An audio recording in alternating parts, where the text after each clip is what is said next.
I am not here to play somebody else's game. I have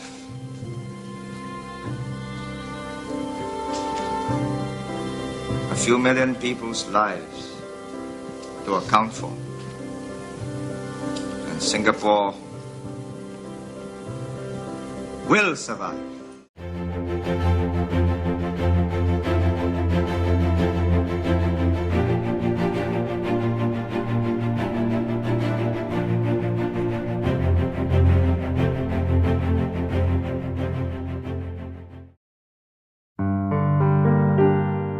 The policy that I believe the old guards contributed most to Singapore was the policy of home ownership.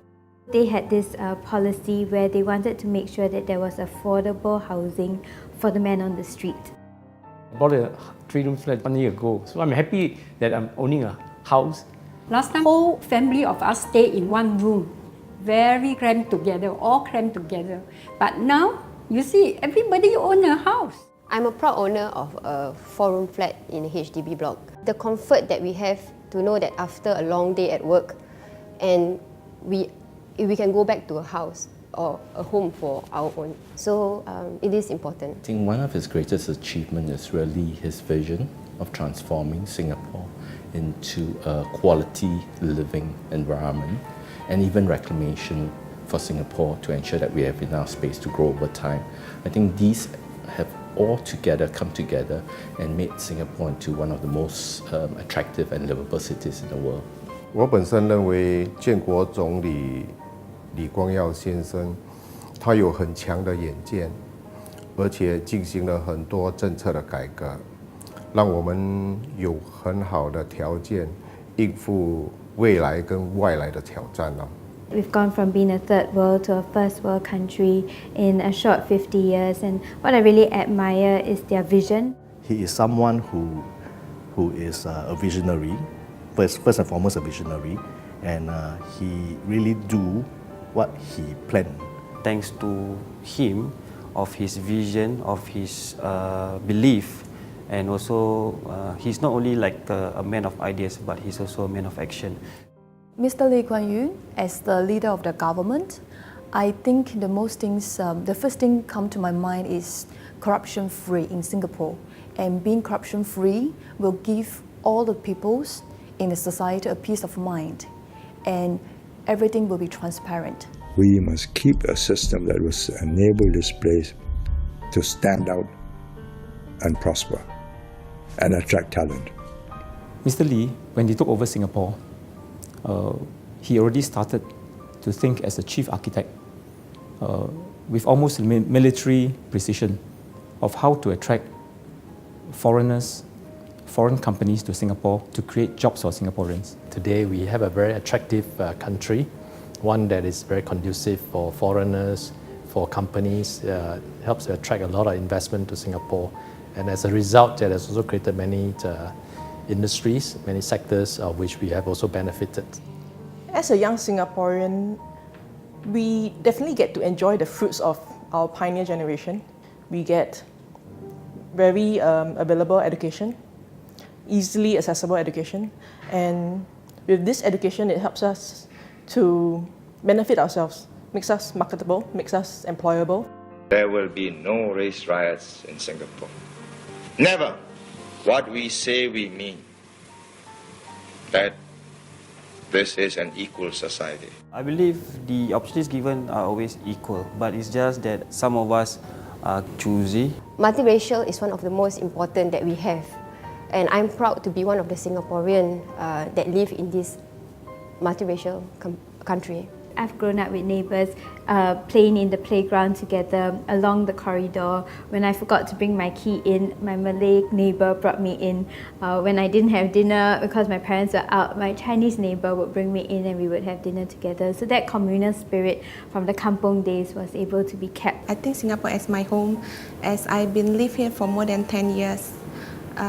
It's a safe place for me, as I have a peace of mind when I don't have to be scared when I walk home at night. If I go overseas, when I come back, the moment I reach Singapore at airport, I feel very I feel good, I feel home, I feel safe. And one of the most common impression that Singapore has on tourists is we have order. Most of the time I get from tourists is about our security, because some of them ask me, is it safe to go out at 4 in the afternoon? And I was a bit taken aback. 对于我来说，新加坡对我就是在电视里看到一样，很美丽的一个花园城市。I love 新加坡。Mr. Lee's success is the success of Singapore, where we, the citizens of Singapore, have actually benefited. Yet I think the man has paid his price that I think many people overlook. And that's also, I think, what we citizens of Singapore owe it to him. I strongly believe that a great leader in a country make a world of difference. And I must say that we have to give tributes to our dear leader, Mr. Lee Kuan Yew. To express our gratitude to Mr. Lee for bringing Singapore from a very, very precarious position when the British left and transforming us into, I believe, the third wealthiest city-state in the world. I'm grateful to Lee Kuan Yew for the good he has done for us all. And as a man and as a leader, he has really done the nation proud. I will hug him and say, thank you, Mr. Lee. Without you, we do not have Singapore as it is today. I'm very honored to have had the opportunity to meet Mr. Lee Kuan Yew when he visited the Fullerton Hotel and the Fullerton Bay Hotel on several occasions over the past few years. We will always fondly remember the times when we welcomed him at our doors. I'll have tell him personally that as much as I am a Singapore PR, my passport is Indonesian, but you have always amazed me at how your vision is your vision on looking ahead, looking 50 years down the road, 60 years down the road. Mr. Lee Kuan Yew, you are well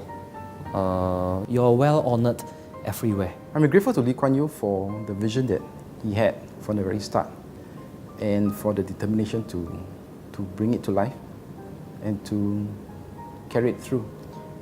I am grateful to the pioneer leaders for what they've done in the past, for my being able to lead my life, the life that I want to lead today.